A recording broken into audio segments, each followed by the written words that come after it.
Hello friends, आपल्या या English या जर्नीमध्ये अनेक जण मला विचारतात, आम्हाला इंग्लिश बोलायचे आहे पण हे कळत नाही सुरुवात कुठून करायची. तर आज मी तुम्हाला छोटी छोटी वाक्य देणार आहे. ती वाक्य तुम्ही सुरुवातीला बोलायला शिका व तुमच्या इंग्लिशच्या जर्नीचा शुभारंभ करा. सर्वात पहिल्यांदा आपण सुरुवात करूया सकाळपासून. तर सकाळी सर्वप्रथम तुम्हाला ग्रीट करायचे आहे शुभ प्रभात बोलून तुमच्या फॅमिली मेंबर्सना. तुम्ही ऑफिसमध्ये गेल्यानंतर तुम्हाला रोज बोलायचे आहे गुड मॉर्निंग. गुड मॉर्निंग या वाक्याने तुम्ही तुमच्या दिवसाची सुरुवात करा. नेक्स्ट सेंटेन्स आहे, जर तुम्ही दुपारी कोणाला भेटलात तर त्यांना बोला गुड आफ्टरनून. संध्याकाळी जर तुम्ही कोणाला भेटत असाल त्यांना बोला गुड इव्हिनिंग. त्याच्या पुढे एक सेंटेन्स आहे, जर तुम्ही कोणाला भेटलात तर त्यांना विचारा हाऊ आर यू. आता तुम्ही हाऊ आर यू बोललात, पण जर तुम्हाला कोणी हाऊ आर यू बोलले तर तुम्ही काय रिप्लाय देणार? तर तुम्हाला बोलायचे आहे I am fine, thank you, how about you. किंवा तुम्ही बोलू शकता I am doing well and you. या वाक्याने तुमच्या कन्व्हर्सेशनची सुरुवात होईल. त्यानंतर जर तुम्ही एखाद्या व्यक्तीला पहिल्यांदा भेटत असाल तर तुम्हाला बोलायचे आहे it's nice to meet you.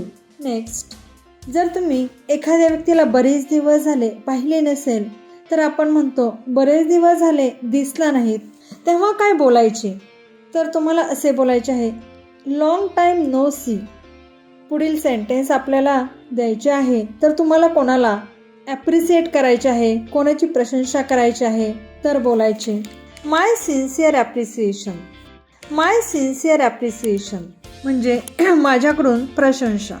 जर कोणी तुम्हाला सपोर्ट केले असेल किंवा एखाद्या कामात तुम्हाला गाईड केले असेल तर काय बोलायचे? तर तुम्ही त्यांना असं म्हणू शकता thank you for your support. किंवा तुम्ही दुसऱ्या प्रकारे असेही म्हणू शकता thank you for your guidance. त्याच्यानंतर जर तुम्हाला एखाद्या बिझनेसमध्ये प्रोफेशनल बिझनेस कॉन्टॅक्टमध्ये असणाऱ्या व्यक्तींशी किंवा तुमच्या बॉसशी बोलायचे असेल की मला ही संधी दिल्याबद्दल मी तुमचा आभारी आहे, तर काय बोलायचे? Many thanks for giving me this opportunity. म्हणजेच मला ही संधी दिल्याबद्दल थँक्यू. त्यानंतर आपल्याला जर एखाद्याने एखादी अचिव्हमेंट केली असेल तर काय बोलायचे?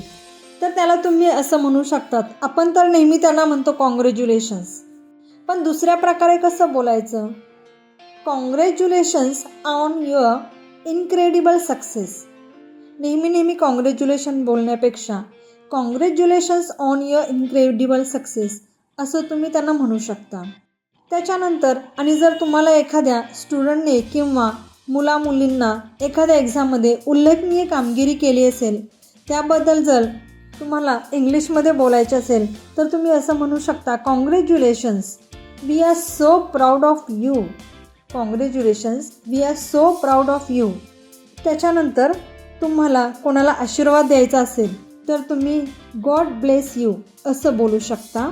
नेक्स्ट, आता जर तुम्हाला लहान मुलांना कोणाला असं बोलायचं आहे की सावध राहा किंवा काळजी घे, तर तुम्ही असं म्हणू शकता बी केअरफुल. बी केअरफुल याचा अर्थ काळजी घे असाही होऊ शकतो. आता जर तुम्हाला कोणी टेक केअर म्हणत असेल तर रिप्लाय काय द्यायचा?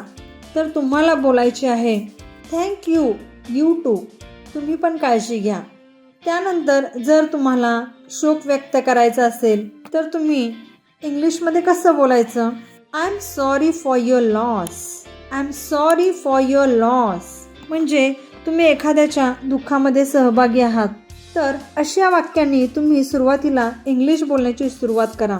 अशी छोटी छोटी वाक्य शिकून तुम्ही स्वतःचा कॉन्फिडन्स वाढवू शकता. फ्रेंड्स, तुम्हाला जर हा व्हिडिओ आवडला असेल तर लाईक शेअर करा आणि चॅनेलवरती नवीन असाल तर सबस्क्राईब करा. Goodbye friends.